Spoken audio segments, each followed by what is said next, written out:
Hello everyone, welcome back to get talk. आज है हमारे साथ रोहित मंडल, जिन्होंने गेट में AIR 17 सिक्योर किया है। First of all congratulation Rohit Mandal. Thank you.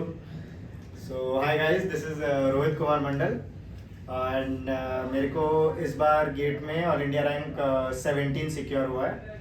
So I am very happy about it. तो रोहित जी, आप सबसे पहले अपने फैमिली बैकग्राउंड के बारे में बताएं और किस कॉलेज से हैं और कौन से ईयर में हैं, वो आप बताएं। तो व्यूअर्स को मैं ये बताना चाहता हूँ कि जैसे आप लोग ने मेरा नाम सुना, मेरा नाम रोहित कुमार मंडल है. मैं दुर्गापुर वेस्ट बंगाल में रहता हूँ और मैं IIT ISM का फाइनल ईयर के छात्र हूँ. और इसके अलावा मेरे फैमिली बैकग्राउंड में मेरे मम्मी पापा और मेरा एक छोटा भाई है. तो पापा दुर्गापुर स्टील प्लांट में काम करते हैं, स्टील अथॉरिटी इंडिया लिमिटेड के अंडर जो है. मेरी मम्मी होम मेकर है और मेरा एक छोटा भाई है जो अभी क्लास 10th दिया है.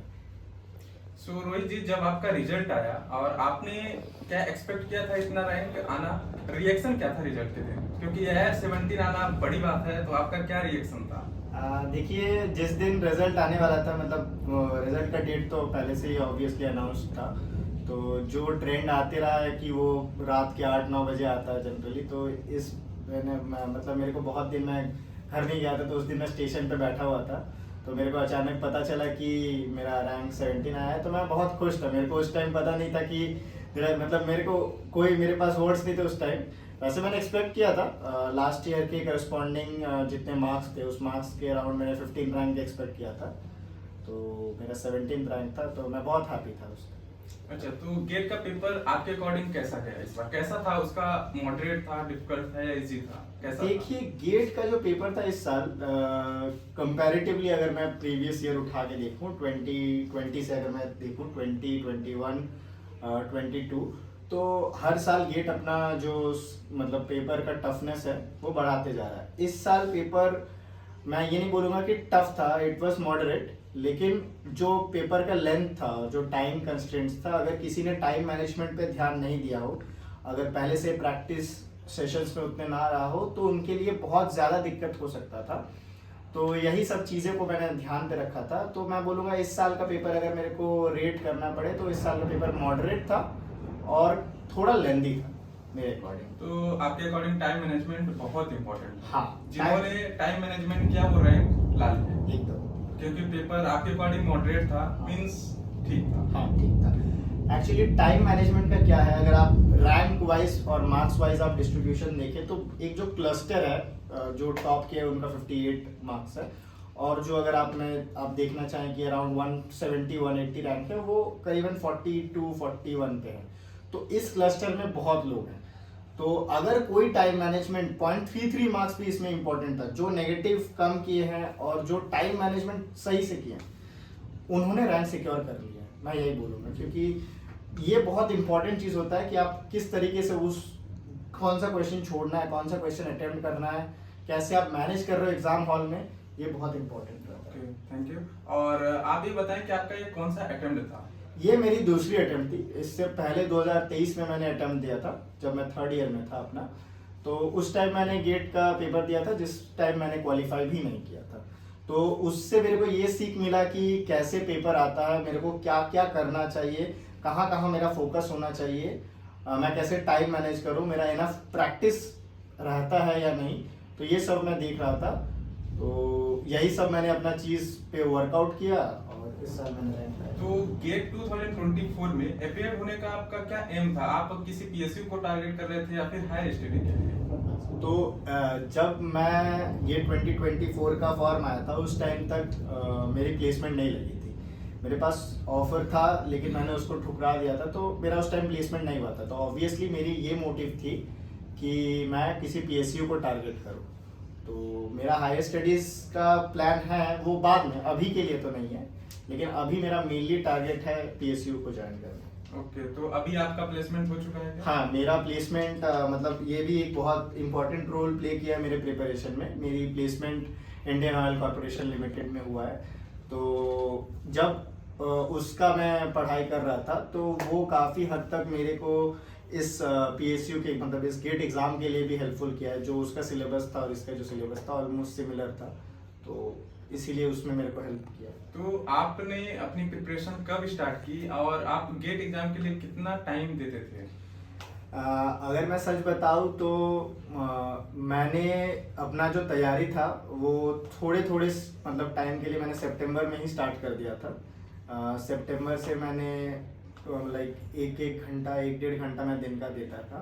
मैंने फुल फ्लेज्ड अगर तैयारी स्टार्ट की थी तो वो दिसंबर के स्टार्टिंग में किया था, क्योंकि मेरे को ऑन कैंपस प्लेसमेंट्स में उतना ही दिलचस्पी नहीं था जितना एक सरकारी नौकरी का होता है फॉर श्योर। और माइनिंग में जब इतनी वैकेंसीज निकल रही हैं तो व्हाई नॉट टारगेट दैट। तो मैंने दिसंबर से फुल फ्लेश तैयारी शुरू की, क्योंकि वो जो टाइम रहता है अपने कॉलेज में थोड़ा फ्री रहता है, और जनवरी का जो महीना था उसमें मैंने बहुत अपना टाइम दिया। तो मैंने करीबन दिन में 4 से 4.5 घंटा मैं रोज देता था। अच्छा, तो आप जो थर्ड ईयर में अटेम्प्ट दिए थे, क्या उसमें क्वालिफाइड आप थे?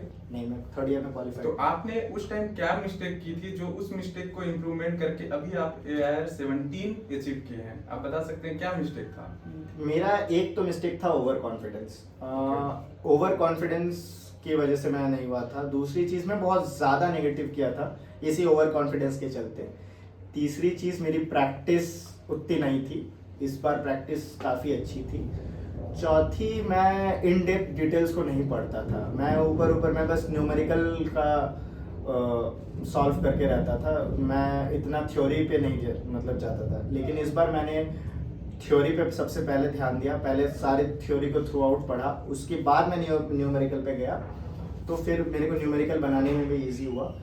और टाइम मैनेजमेंट, जैसे मैंने बोला कि टाइम मैनेजमेंट एक बहुत इंपॉर्टेंट चीज़ होती है किसी भी पेपर को देने के लिए, और नेगेटिव नहीं किया मैंने। बहुत कम नेगेटिव, शायद मेरा 1 या 2 ही गलती हुआ है नेगेटिव मार्क के सेंस में। तो मोस्टली ये चीज है कि ओवर कॉन्फिडेंस और आपका निगेटिव, हाँ। इन 2 चीज से आपको बहुत बचना है। हाँ, अगर हाँ, आप ये चीज किए मतलब डाउन हो गए। हाँ बिल्कुल।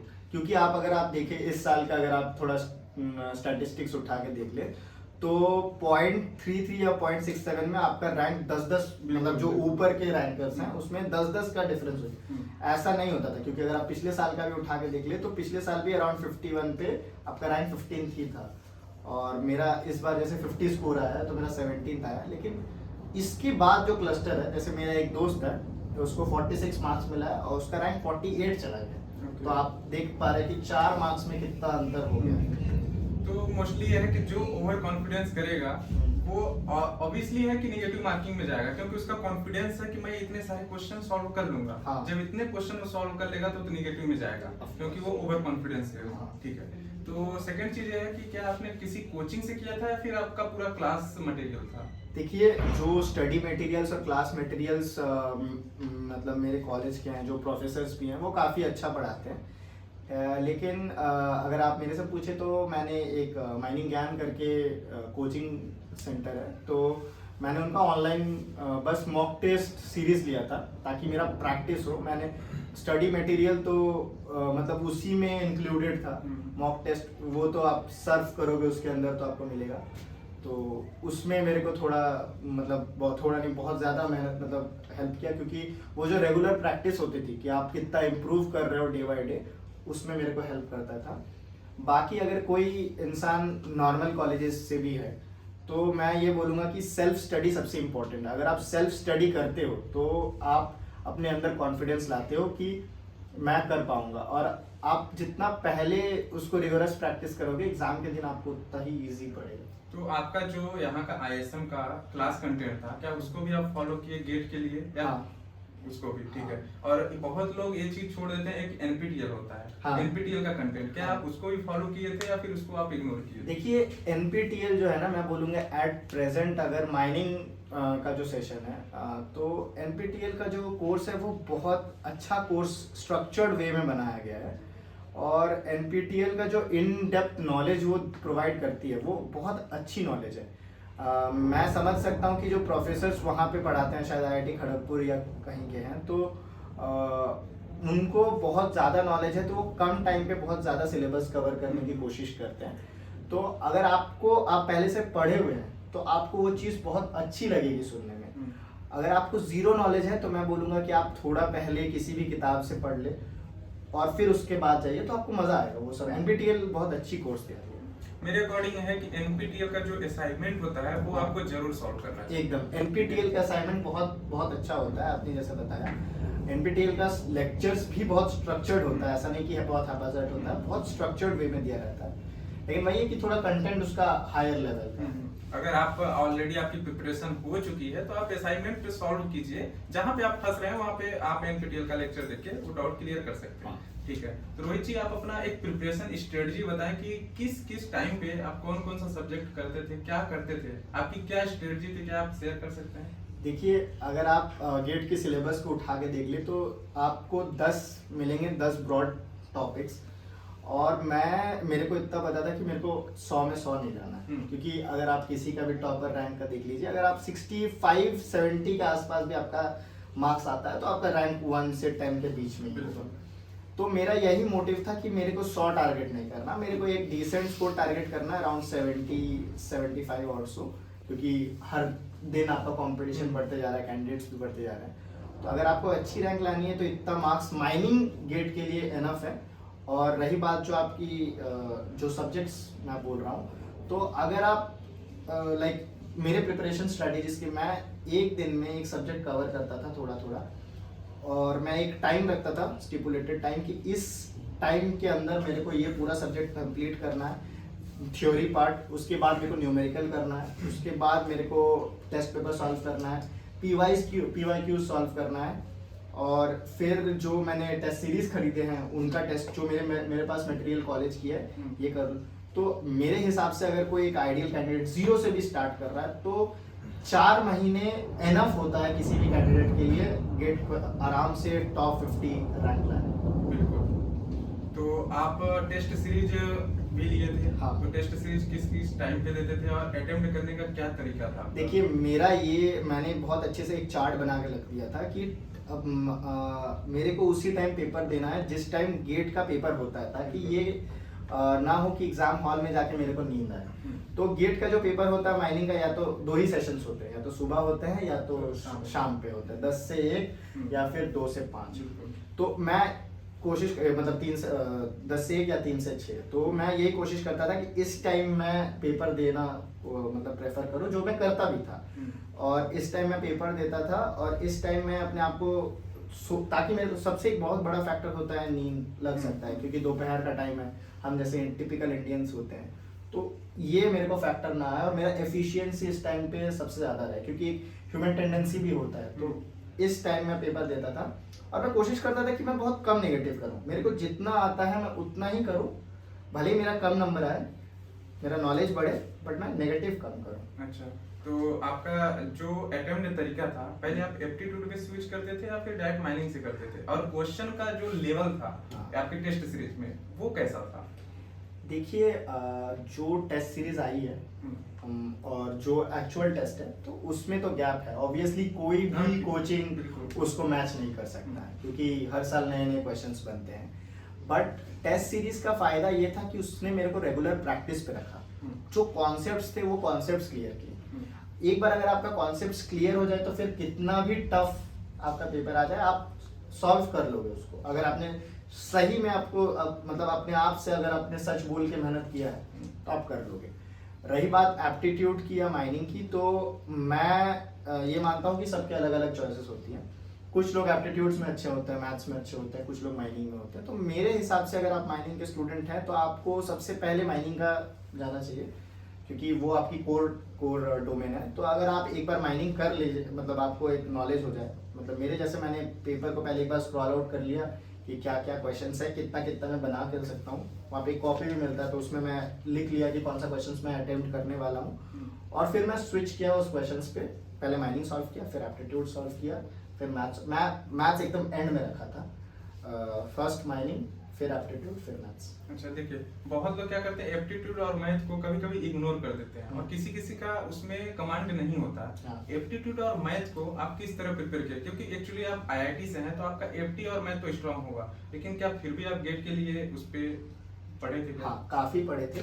देखिए, एप्टीट्यूड और मैथ्स का अगर आप लॉजिकली सोचे तो 100 मार्क्स के पेपर में 28 मार्क्स आपका एप्टीट्यूड और मैथ्स से होता है। ये जो 15 मार्क्स एप्टीट्यूड और जो 13 मार्क्स मैथ्स के हैं, ये बहुत इंपॉर्टेंट है, क्योंकि अगर आप थोड़ा भी, अगर आप स्टैटिस्टिकली, आपके पास यूट्यूब में भरे हुए चीज़ें हैं, आप कहीं पे भी जाइए जो आपके गेट के सिलेबस में है, आप बस उसको डाल के देखिए, आपको मिल जाएगा। तो मैं ठीक है, मेरे मतलब मैं स्ट्रांग, मेरे पास उसका कमांड था, लेकिन ऐसा नहीं था कि मैं आउट ऑफ प्रैक्टिस था, मैं हमेशा उसका प्रैक्टिस करता था। क्योंकि अगर आप प्रैक्टिस पे नहीं रहेंगे, मैं यही इस टर्म को बहुत एम्फसाइज करना चाह रहा हूँ कि अगर आप प्रैक्टिस पे नहीं रहेंगे तो आपके लिए, आप चाहे कितनी भी टैलेंटेड हो, at the moment of paper आपके लिए दिक्कत हो जाएगा। तो एप्टीट्यूड के लिए मैंने यूट्यूब थोड़ा बहुत किया, और मैथ्स मैंने अपनी फर्स्ट ईयर का जो मटेरियल था उससे किया। कोई भी अगर मैथ्स का दिक्कत होता है तो मैथ्स के भी बहुत सारे चैनल यूट्यूब पे हैं, तो मैंने मैथ्स तो यूट्यूब से नहीं किया था क्योंकि मेरे पास ऑलरेडी मटेरियल्स था। तो मैं यही सजेस्ट करूँगा, अगर किसी को थोड़ा भी दिक्कत होता है तो मैथ्स का एम्पल चीज़ें हैं यूट्यूब। देखिए, अगर आप माइनिंग कैंडिडेट होंगे तो अगर आप मैथ और एप्टीट्यूड को मिला के 28 मार्क्स होता है, तो 28 मार्क्स में माइनिंग वालों का अभी का जो रैंक है 600 के अराउंड है। ठीक है, अगर आप दूसरी ब्रांच की बात करें फिर भी उनका कट ऑफ क्लियर हो जाएगा अगर वो 28 स्कोर करते हैं तो अगर आप, ऑब्वियसली सी बात है, आपका जो टेक्निकल पोर्शन है जिस भी ब्रांच से होंगे, तो आप 4 साल इंजीनियरिंग किए हैं तो 5-10 नंबर तो सिक्योर कर ही जाएंगे। तो आप अगर एफटी मैथ आप अच्छे से किए तो गेट को क्वालिफाई अच्छे से कर जाएंगे। और अगर आप माइनिंग से हैं और अगर माइनिंग का सेक्शन आप थोड़ा 5-10 बना लिए तो आपकी रैंक लग जाएगी। ठीक है, तो आप रोहित जी, एक क्वेश्चन मैं आपसे कर रहा हूँ, बहुत लोगों का एक इशू बनता है रिलेशनशिप को लेके। क्या आप रिलेशनशिप में थे? देखिए, और रिलेशनशिप को आप किस तरह हैंडल किए आप अपने प्रिपरेशन के टाइम पे? क्योंकि बहुत लोगों का इशू होता है टाइम मैनेजमेंट को लेकर के कि नहीं हो पाता, उधर भी टाइम देना पड़ता है। आप किस तरह की, अगर रहा होगा तो? देखिए, मैं ये मानता हूँ कि रिलेशनशिप जो चीज़ है वो अपनी जगह होती है, कैरियर अपनी जगह होती है। तो अगर आपकी जो अदर साइड है वो आपको समझती है तो आपको ज़रूर टाइम देंगे, ये तो ऑब्वियस सी चीज़ है। तो मैं रिलेशनशिप को रिलेशनशिप की तरह नहीं देखता हूँ, मैं उसको फ्रेंडशिप की तरह देखता हूँ। और अगर आपकी कोई सच्ची में बहुत अच्छी दोस्त है तो वो आपको समझेगी, वो आपको टाइम देगी, और वो इस फेज के टाइम आपको डिस्टर्ब नहीं करेगी। मतलब मेन फोकस है कि अंडरस्टैंडिंग। हाँ, अंडरस्टैंडिंग बहुत सही। अगर वो है तो आपको कोई डिस्टर्बेंस नहीं है। ठीक है, रोहित जी, आप ये बताओ कि आप जो नोट्स बनाए होंगे वो नोट्स किस तरह आप बनाए? देखिए, और शॉर्ट नोट्स का भी बहुत ज्यादा इंपॉर्टेंट होता है एट द एंड में, तो वो किस तरह आप उसको बनाए हैं? देखिए, अगर मैं सच्ची बताऊं तो मैंने काफ़ी नोट्स बनाए थे। मैंने मतलब, क्योंकि मैं जब मेरा जो आप बोल रहे थे थर्ड ईयर और फाइनल ईयर में डिफरेंस, तो थर्ड ईयर में क्या था कि मैंने ना नोट्स बनाए थे ना कुछ किया था। फाइनल ईयर में मैं नोट्स बनाने में बहुत ज़्यादा एम्फोसिस किया था, क्योंकि अगर आप किसी चीज़ को लिखते हैं, बार बार उसको देखते हैं, तो वो चीज़ आपके दिमाग में कहीं ना कहीं बैठ जाती है। वो कहीं ना कहीं आप जब एग्जाम में कर रहे होंगे तो आपको याद आ ही जाएगा। ये लोग, बहुत लोग बोलते हैं कि मेरे को फॉर्मूला याद नहीं हो रहा है, मेरे को ये करने में दिक्कत हो रहा है। तो अगर आप कंटिन्यूअस एक चीज़ को करते रहेंगे ना, तो वो आपके कहीं ना कहीं back of the mind store हो जाता है। तो मैं ये करता था, मैं कॉपी पेन्स, मतलब कॉपी मैं ज़्यादा प्रेफर नहीं करता था, मैं वाइट शीट्स प्रेफर करता था, क्योंकि उसमें लिखने में मेरे को बहुत मज़ा आता था। तो वाइट शीट्स में मैं नोट्स बनाता था प्रॉपर, और एट द एंड मैंने वो स्पाइरल बाइंडिंग करके वो कॉपी जैसा बना लिया था, बट ताकि मेरे को वो एक्सेसिबल टाइम पे हो जाए। कॉपी में इसलिए नहीं करता था क्योंकि कॉपी में बहुत सारे वेस्टेज, मेरे को वेस्टेज भी कम करना था पेपर में थोड़ा, अगर आप उस प्रोस्पेक्ट पे भी देखें तो मैंने नोट्स काफ़ी बनाए थे। हर चैप्टर के मैंने नोट्स बनाए थे, ऐसा नहीं था मैंने किसी चैप्टर को छोड़ा था। मैं आपको ये बोलूँगा कि अगर आप किसी चैप्टर में वीक हो और मान लीजिए आपके पास टाइम नहीं हो एट दी एंड जब आप कर रहे हो, क्योंकि एक तो टाइम ऐसा आएगा, तो अगर वो नहीं हो रहा है तो आप छोड़ दीजिए उसको, क्योंकि आपको ऐसा नहीं है कि आपको 100 स्कोर करना है। एक चैप्टर से मैक्सिमम 10 ही मार्क्स आ सकते हैं। अगर मेरा किस्मत अच्छा हुआ तो उसमें भी मेरा 2 हो जाएगा, क्योंकि आपका सब्जेक्ट में अंडरस्टैंडिंग है। सब्जेक्ट में अंडरस्टैंडिंग अगर आपका होगा तो आपका हो जाएगा, नो डाउट अबाउट इट। और ये जो आप बोल रहे हैं नोट्स बनाने की चीज़ें, तो हर एक चैप्टर की कम से कम प्रॉपर नोट्स बनाइए, शॉर्ट नोट्स बनाइए। अगर आपको याद नहीं हो रहा फॉर्मूला मतलब वो स्टिकी नोट्स जो आते हैं वो चिपका लीजिए दीवार पे, मैंने भी चिपकाया था। प्रॉपर वे में अगर आप प्लान करके पढ़ेंगे तो 4 महीना इज जस्ट एम्पल टाइम आपके लिए। मैं बोल रहा हूँ 4 महीना आपके लिए बहुत, माइनिंग गेट के लिए। एक चीज और होता है कि जो जब आप टेस्ट सीरीज लगा रहे हो, प्रैक्टिस कर रहे हो, तो गेट एग्जाम में जो आपको स्क्रैबल पैड मिलता है, ठीक है, मैं तो सजेस्ट करता हूँ कि आप स्क्रैबल पैड खरीद के रखो, जब भी प्रैक्टिस कर रहे हो उसमें लगाओ, तो आपकी आदत बन जाएगी गेट एग्जाम के लिए। सिर्फ वही नहीं, मैं आपको ये भी बोलना चाह रहा हूँ कि जब भी आप सॉल्व कर रहे हैं ना, आप बहुत लोग होते हैं कि हड़बड़ी में सॉल्व करते हैं, फिर बाद में और ऐसे रफ जैसे करते हैं, तो वैसे ना करके अगर आप प्रॉपर उस स्क्रिबल पैड पे भी अगर आप प्रॉपर वे में करें ना, तो आपको बाद में सिली मिस्टेक भी दिख जाएगा, क्योंकि एग्जाम हॉल में आपका दिमाग उतना काम करता नहीं है, तो आप उसको देख सकते हैं बाद में आके कि क्या है। और अगर आप हैपेसेटली करेंगे तो आपको मिलेगा नहीं कि मैंने वो कहाँ पे किया। तो मेरी यही स्ट्रेटेजी रहती थी कि मैं एक पेज लेता था, और उस पेज में, क्योंकि स्क्रिबल पैड तो चलिए सबके लिए अवेलेबल नहीं होता है, तो मैं एक पेज लेता था और मैं प्रॉपर नंबरिंग करके कि इस नंबर के एस्पेक्ट में क्लियर हैंडराइटिंग, ठीक है, 3 घंटा 65 क्वेश्चंस के लिए बहुत होते हैं, क्योंकि अगर आप देखें तो कम से कम एक क्वेश्चन में आपको 3 मिनट मिल रहा है, आपको एप्टीट्यूड और मैथ्स बनाने में उतना टाइम तो नहीं लगेगा। माइनिंग के कुछ क्वेश्चंस थ्योरेटिकल भी होते हैं जो आपको देख के आंसर कर देंगे, तो आपके पास बहुत टाइम होता है। बस मेन है कि स्मार्ट तरीके से आप उसको अटेम्प्ट करो, तो आप और आप प्रॉपर वे में लिखो, ताकि आप उसको देख के बाद में अगर आप किसी में फंस जाओ। और एक चीज मैं और इसमें ऐड करना चाह रहा हूँ कि अगर आप एग्जाम हॉल में कहीं पे फंस जा रहे हो, उस टाइम उसके लिए छोड़ दो, क्योंकि टाइम वेस्ट होगा, फिर मैं वापस आऊंगा, वैसे नहीं होता है। आप अगर ढंग से पेपर दे रहे हो तो आपके लिए 1 घंटा 40 मिनट एनफ है, सारे क्वेश्चंस अटेम्प्ट कर लोगे, मतलब फर्स्ट अटेम्प्ट जिसको बोलते हैं, base line attempt. Second attempt में आपका जो नहीं बना है आप वापस उसको ट्राई करोगे, एक बार रिवाइज करोगे, कहीं पे मेरा गलती नहीं हुआ है, जो आंसर्स आपने मार्क किए हैं वो सही है कि नहीं। तो मैं ये मतलब हाँ ठीक है। और एक चीज और है कि जैसे किसी किसी का होता है कि फेवरेट टॉपिक होता है, अगर वो फेवरेट टॉपिक एग्जाम में आया है तो आप उस पे अगर वो नहीं बना तो आप अपना ईगो पे ले लेते हो कि अरे मेरा फेवरेट टॉपिक है क्यों नहीं बन रहा है। तो आपको ये चीज नहीं करना है, आपको उसको स्विच करके आगे जाना है, हो सकता है वो लास्ट में आपसे वो चीज क्लियर हो जाए। ठीक है रोहित, आप ये बताओ कि जो आपका प्रिपरेशन जब चल रहा था तो उस टाइम पे आपको कभी ना कभी डिमोटिवेशन फील हुआ होगा, तो उसको ओवरकम करने के लिए आप क्या करते थे, कैसे अपने आप को मोटिवेटेड रखते थे? देखिए, मेरा मानना यह है कि सिर्फ आपको प्रिपरेशन नहीं करना है, आपको और भी काम बहुत सारे जो आपको अच्छा लगता है। जैसे मेरे को क्रिकेट खेलना बहुत अच्छा लगता है, मेरे को कार्ड्स खेलना बहुत अच्छा लगता है, मैं मतलब मेरे को कार्ड्स बहुत प्यारे हैं, तो मैं दोस्त के साथ कार्ड्स खेलता था, ऐसा बात नहीं है। ठीक है, एग्जाम है, लेकिन आपको ऐसा भी नहीं है कि आपको प्रेशराइज होके करना है। जब मेरे को बहुत ज़्यादा डिमोटिवेटेड लगता था तो मैं घर वालों के साथ बात करता था, क्योंकि ये जो एक स्पेस है ना मेरा, मतलब ये स्पेस मेरे को बहुत ज़रूरी है। मेरे जो आसपास के दोस्त भी हैं वो भी काफ़ी बहुत मेरे साथ कोऑपरेटिव थे। मेरे को मतलब ऐसा था कि सबकी ऑलमोस्ट उस टाइम प्लेसमेंट लग गई थी, और मैं इसके लिए क्योंकि मेहनत कर रहा था तो मैं उतना प्लेसमेंट में फोकस नहीं था, तो वो लोग भी ये बात समझे। जब भी मैं उनको बुलाता था तो थोड़े टाइम, मान लीजिए आधा घंटा थोड़ा खेल लिया, आधा घंटा थोड़ा कैंटीन जाके खा लिए, थोड़ा वॉक करके आ गए, थोड़ा बात कर लिए, तो ये सब भी ज़रूरी है। सिर्फ आपको पढ़ाई पढ़ाई पढ़ाई करोगे तो आपका एक टाइम पे ऐसा आएगा जो आपको बोरिंग लगेगा, आपको लगेगा कि मेरे से नहीं हो रहा है, तो उसी टाइम पे आपको क्लिक करना चाहिए, नहीं मेरे से बनेगा, मैं थोड़ा एट दिस मोमेंट में स्टॉप कर सकता हूँ, मैं थोड़ा जाके घूम फिर के आऊँगा। हाँ, लेकिन इसका कंडीशन ये नहीं है कि आप बहुत टाइम बाहर स्पेंड कर लिए, आप आए नहीं, आप पढ़े नहीं। आपको एक दिन पे रूटीन बनाना चाहिए कि मेरे को इतना ख़त्म करना है, वो ख़त्म कर लो, फिर आपको जो करना करो। मेरा यही मानना है। और ये जो PYQ था, आप PYQ को कितने बार सॉल्व किए होंगे? देखिए, मैं इसमें एक बात बोलूँगा, एक गोराई की किताब आती है माइनिंग इंजीनियर्स को, तो काफ़ी उसको करना चाहिए। मैंने कम से कम एक गोराई को 5 से 6 बार लगाया था, और PYQs मैंने कम से कम 6 से 7 बार वो भी लगाया था। PYQs बहुत इंपॉर्टेंट होते हैं इस प्रोस्पेक्ट में कि आपको एग्जैक्टली किस चैप्टर से क्या पढ़ना है, और क्या उसका सीक्वेंस रहा है, कितना मार्क्स आ रहा है, कौन सा चैप्टर मेरे लिए इम्पोर्टेंट है, कौन सा नहीं है, ये सब चीज़ें आपको। और एक जो गेट का लेवल होता है वो आपको PYQ से ही पता चलता है कि किस बेसिस पे सवाल है, कैसा क्वेश्चन आ सकता है। हाँ। ठीक है। और जो जनवरी का मंथ था, क्योंकि जनवरी मंथ के बाद आपका पेपर होता है फरवरी में, ठीक है, तो इस जनवरी मंथ में प्रेशर होता है, तो आप जनवरी के मंथ में क्या क्या करते थे? क्या आप पढ़ते थे या फिर सिर्फ प्रैक्टिस करते थे, टेस्ट सीरीज देते थे, क्या करते थे? देखिए, मेरा जो प्रिपरेशन था वो जनवरी के स्टार्टिंग में ऑलमोस्ट ख़त्म हो गया था, मतलब जो जितना भी पढ़ना था, जितना भी मटेरियल्स मेरे को जाना था, तो उसके बाद मैं सिर्फ एम्फोसिस करता था कि मैं दिन में कम से कम 2 टेस्ट पेपर दूँ, और सिर्फ पेपर नहीं दूँ, उसका एनालिसिस करूँ। प्रॉपर एनालिसिस बहुत ज़रूरी होता है, उसका एनालिसिस करता था।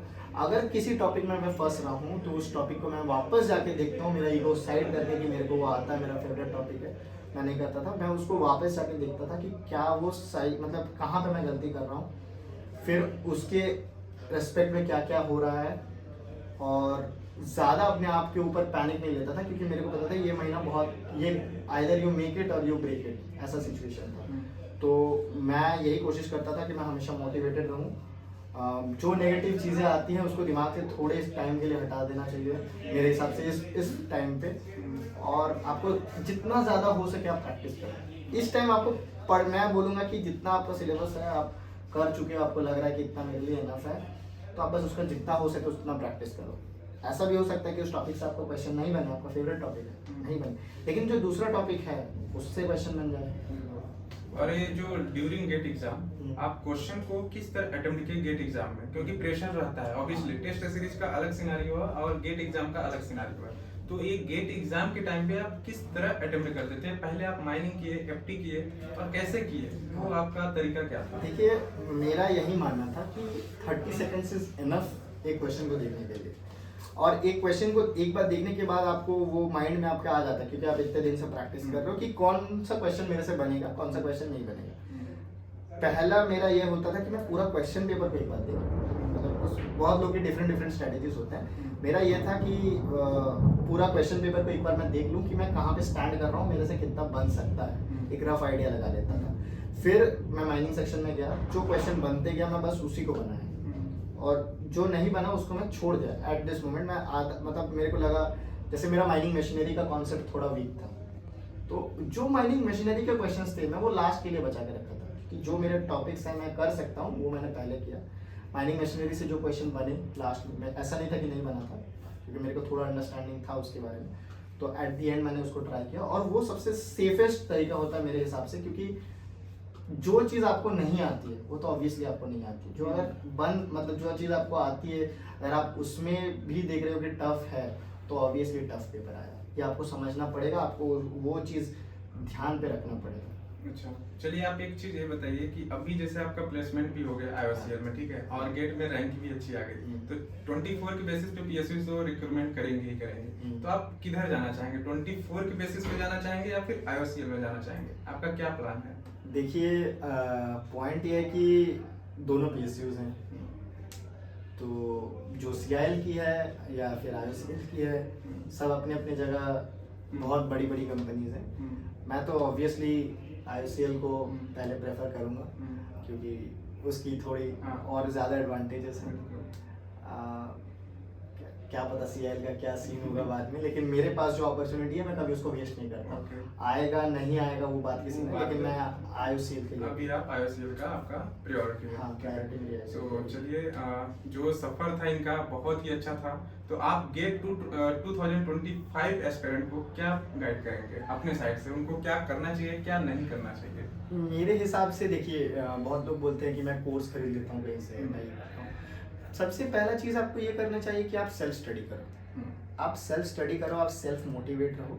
आपको ये नहीं होना चाहिए कि आपके घमंड घुस गया, ये घमंड आपको थोड़ा हटाना पड़ेगा, ईगो आपको हटाना पड़ेगा अपने आप से कि मेरे को आता है लेकिन मैं नहीं कर पा रहा हूँ। आप जितना बार टूटेंगे, जितने बार एग्ज़ाम से पहले आप गलती करेंगे, उतना आप सीखेंगे। तो अगर आपको गलती भी करना है तो आप एग्ज़ाम से पहले कीजिए, और ये आप तभी कर पाएंगे जब आपके पास थोड़ा नॉलेज होगा, आप थोड़ा प्रैक्टिस। मैं बोलूँगा कि कोई भी किसी भी कोचिंग का बस आप टेस्ट सीरीज उठा लो, बस आप कोई भी टेस्ट सीरीज उठा लो। आप टेस्ट सीरीज को इसलिए उठाओ क्योंकि आपको प्रैक्टिस में रखेगा कि आपको कहाँ कहाँ गलती हो रहा है, क्या क्या गलती हो रहा है, क्योंकि वो कुछ ना कुछ क्वेश्चंस तो आप खुद बनाते हैं और कुछ क्वेश्चंस वो पीवाईक्यू देते हैं, तो उसके साथ आपको पीवाईक्यू का भी एडवांटेज हो जाता है। पीवाईक्यू बहुत ज़्यादा सॉल्व करो, मतलब मैं बोलूँगा कि सिर्फ अगर पीवाईक्यूज भी सॉल्व करके जा रहे हो तब भी आपका, अगर आप कुछ भी नहीं पढ़े हो और सिर्फ पीवाईक्यूज भी सॉल्व करके जा रहे हो तो आपको 30 नंबर मिल सकता है, अगर आप स्टैटिस्टिकली थोड़ा पढ़े तो। और इसके अलावा मैं बोलूँगा कि थोड़े नेगेटिविटी से दूर रहिए इस टाइम के अराउंड, और अपने आप से सच बोलिए। अगर आप ये कर लिए तो आप श्योरली अगली बार यहाँ पे होंगे और मैं आपको वहाँ पे देखूंगा। अच्छा, तो मोस्ट ऑफ द केसेस में ये है कि इनके जो जर्नी से हमें सीख मिली है, फर्स्ट थिंग इज कि ओवर कॉन्फिडेंस आपको नहीं रहना है, टाइम मैनेजमेंट को प्रॉपर तरीके से लेना है, और निगेटिव मार्किंग से जितना हो सके उतना बचना है, ठीक है। और फोर्थ ये है कि आपको प्रैक्टिस बहुत ज़्यादा करनी है। अगर आप प्रैक्टिस बहुत ज़्यादा करेंगे तो गेट एग्जाम में आप कम टाइम में ज़्यादा क्वेश्चन अटेम्प्ट कर सकते हैं। और मैं इसके साथ एक चीज़ भी ये बोलना चाह रहा हूँ, जैसे मेरा गेट 2023 में मैं क्वालिफाइड भी नहीं था और मैं गेट 24 में मेरा अभी रैंक आया है, तो ये भी होता है कि हार नहीं मानना है। हार नहीं माना, गिव अप आपको कभी कभी नहीं करना कि क्या पता आपका कब हो जाए। हाँ। गिव अप आपको कभी नहीं करना, आपको लड़ते रहना चाहिए। एक मैंने मूवी देखी थी छलांग करके, तो वो मूवी मेरे को बहुत इंस्पायर की है। तो कभी आपको अपने आप को रोकना नहीं है। अगर आपका मेहनत सही है, सही वे में जा रहा है, तो आज नहीं तो कल आपको सक्सेस जरूर मिलेगी, बहुत जरूर मिलेगी। सो बहुत बढ़िया लगा आपके साथ बात करके रोहित जी।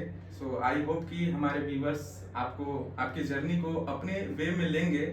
सो थैंक यू और मिलते हैं किसी नए वीडियो के साथ। Till then bye bye.